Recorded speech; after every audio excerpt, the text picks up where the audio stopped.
Hi friends, இன்றைக்கி நம்ம lemon சாதம் அண்டு எக் ஃப்ரை தான் பார்க்க போகிறோம். சிம்பிளான லஞ்சு. இப்போ வந்து எக்கு வந்து இந்த குக்கரில் போட்டு ஒரு விசில் விட்டுட்டோன்னா முட்டை வந்து வெந்துடும். இப்போ வந்து இதை சிம்மில் சின்ன பர்னரில் வைக்கிறேன். எனக்கு 3 லிட்டர் குக்கர்னால சின்ன பர்னர். சாப்பாடு இந்த சைடு வச்சுருக்கேன். எனக்கு காஃபி கண்டிப்பாக கொடுக்கணுனால 1 லிட்டர் காஃபி குடிக்கிறதுக்காக. இப்போது லெமனை நம்ம பிழிஞ்சிக்கலாம். ஒரு 4லேருந்து 5 லெமன் வந்து நான் பிழிஞ்சிக்கிறேன். பார்த்திங்கன்னா சீக்கிரமாக எல்லாமே இந்த மாதிரி எடுத்து வச்சு கடன்னு நம்ம இப்போ பிழிஞ்சு வச்ச லெமன் சாறில் வந்து பார்த்திங்கன்னா மஞ்சத்தூள் போட்டுக்கலாம். ஒரு 1/2 ஸ்பூன் மஞ்சத்தூள், அதுக்கப்புறம் பெருங்காயத்தூள் போட்டிருக்கேன். இப்போ முட்டை வேக வச்சுருக்கேன் பார்த்திங்களா, அதுக்காக மசாலா நம்ம சேர்த்துக்கிறோம். மஞ்சத்தூள், மிளகாத்தூள், உப்பு, பஜ்ஜி மாவு கன்சிஸ்டன்சிக்கு நம்ம எடுத்துக்கிட்டால் போதும்.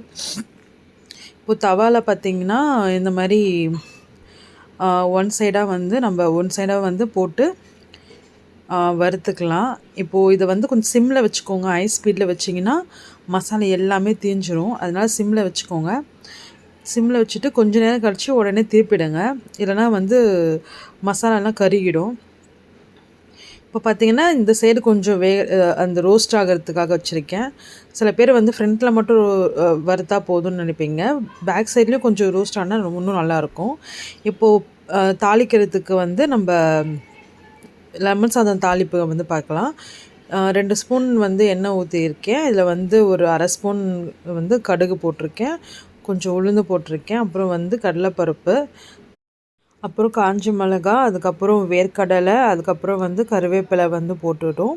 இது போட்டு நல்லா வதங்கினதுக்கப்புறம் நீங்கள் வந்து லெமன் வந்து நம்ம பிழிஞ்சு வச்சுருக்க லெமன் சாறை ஊற்றிடலாம்.